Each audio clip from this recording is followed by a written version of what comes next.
वो पढ़ने लगा। नोट शुरू होता है, hey everyone, I killed myself and my family. 6 अप्रैल 2021 में एलन टेक्सास में रहने वाली एक फैमिली मरी मिली थी। पुलिस को उनकी लाश मिली गोलियों के साथ, मतलब सभी को शूट करके मारा गया था।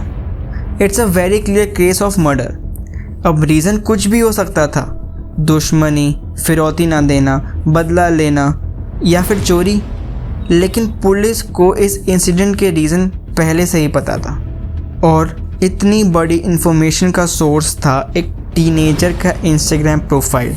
और if you want know how, then watch till the end. 6 अप्रैल को जिन लोगों की बॉडी मिली थी वो थे तौहीदुल इस्लाम, आयरन इस्लाम, अल्फातून नीरा, फोरबिन इस्लाम, फरहान और तनवीर। उनके पड़ोसियों के हिसाब से उनकी फैमिली बहुत ही फेमिलियर थी, बहुत अच्छी थी, बहुत अच्छे लोग थे, सोसाइटी में उनकी इज्जत थी, सब सही था। उनके साथ ऐसा कुछ होगा किसी ने सोचा भी नहीं था। अब हम बात करते हैं फरहान और तनवीर की, जो इस मर्डर / सुसाइड को अंजाम देने वाले थे। फरहान तौहीदुल इस्लाम टेक्सास यूनिवर्सिटी में कंप्यूटर क्लासेस ले रहा था, बट उसने वहाँ पढ़ना छोड़ दिया और रीज़न था डिप्रेशन। तनवीर तौहीदुल इस्लाम भी अपने भाई फरहान के साथ पढ़ रहा था, लेकिन उसने भी ये सब छोड़ दिया और रीज़न सेम था, डिप्रेशन। लेकिन उसने ड्रॉप आउट कब लिया उसका कोई ऑफिशियल इन्फो नहीं था। फरहान के इंस्टाग्राम प्रोफाइल अपडेट होता है एक सुसाइड नोट के साथ, और उस सुसाइड नोट पढ़ने वाला था फरहान का काफ़ी करीबी दोस्त। जैसे ही उसने वो सुसाइड नोट पढ़ा, उसने तुरंत ही पुलिस को कॉल किया और पुलिस जल्दी से फरहान के घर की ओर बढ़ी। पुलिस इस मर्डर / सुसाइड को हर एस्पेक्ट से नोटिस और एनालाइज कर रही थी और उनकी इन्वेस्टिगेशन एंड हुई थी फरहान के प्रोफाइल सुसाइड नोट पे।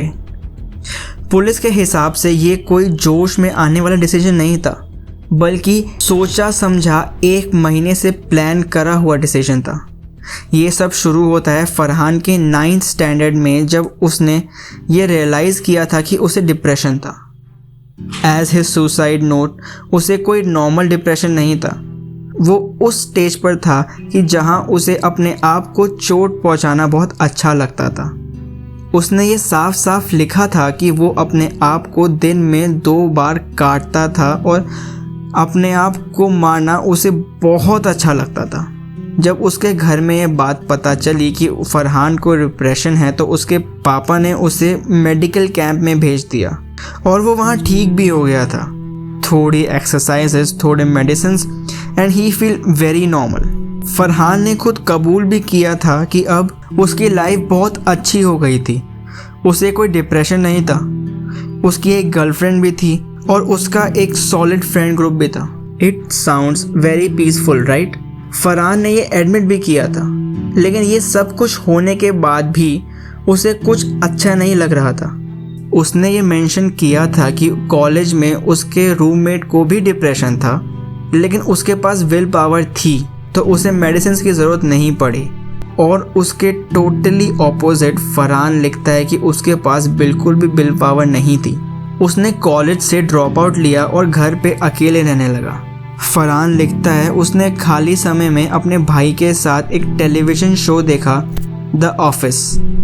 21 फरवरी 2021 में उन्होंने द ऑफिस देखना शुरू किया। उसी दिन उसके बड़े भाई ने कहा कि अगर वो 1 साल में सब कुछ ठीक नहीं कर पाते हैं तो वो 1 साल बाद अपने आप को मार लेंगे और अपने परिवार को भी। समय के साथ उन्हें ये लगने लगा कि वो जो कोई भी कोशिश कर रहे थे, जिस किसी भी सॉल्यूशन पे आ रहे थे, वो सब कुछ वेस्ट था। कोई भी तरीका, कोई भी सॉल्यूशन उनके लिए कोई हेल्प नहीं कर रहा था और वो बस टाइम चुरा रहे थे। इसलिए उन्होंने 1 साल की जगह 1 महीने में सुसाइड प्लान करने का सोचा। जाने से पहले फरहान को एक अच्छा काम करने का मन किया, तो उसने अपने सारे पैसे डोनेट कर दिए ताकि बाकी लोगों को भी हेल्प मिले। दोनों भाई गन शॉप में गए और 2 गन्स खरीदी। इस बात को फरहान अपने नोट में भी लिखता है कि यूएसए में गन खरीदना बहुत आसान है। वहाँ पर एक प्रोसीजर के चलते उनसे ये सवाल पूछा गया कि do you have any mental illness, और उन्होंने मना कर दिया। No medical reports, nothing else. उन्होंने गन्स खरीदी और घर गए। दोनों ने मिलकर अपने फैमिली को मारा और फिर अपने आप को मार दिया। अगर आपके मन में ये सवाल आ रहा होगा कि उन्होंने अपनी फैमिली को क्यों मारा, उसका रीज़न क्या था, तो उसका रीज़न था कि दोनों भाई अपने फैमिली को दुख में नहीं देखना चाहते थे। खैर, लिसन इट वेरी केयरफुली। दोस्तों, क्या ऐसा नहीं हो सकता कि ये बस एक मर्डर हो, ये सुसाइड ना हो, और ये जो नोट है वो एक डिस्ट्रैक्शन का ज़रिया हो? पैसे इसलिए डोनेट करवाए गए ताकि वो एक लीगल चोरी दिख सके। May be possible. तो दोस्तों, कैसे लगी आपको ये कहानी, प्लीज़ कमेंट में ज़रूर बताना, और इस वीडियो को बस शेयर करो और सब्सक्राइब कर दो, बस और क्या चाहिए। तब तक के लिए मैं आपसे मिलता हूँ नेक्स्ट वीडियो में next week. Tata, take care, bye bye.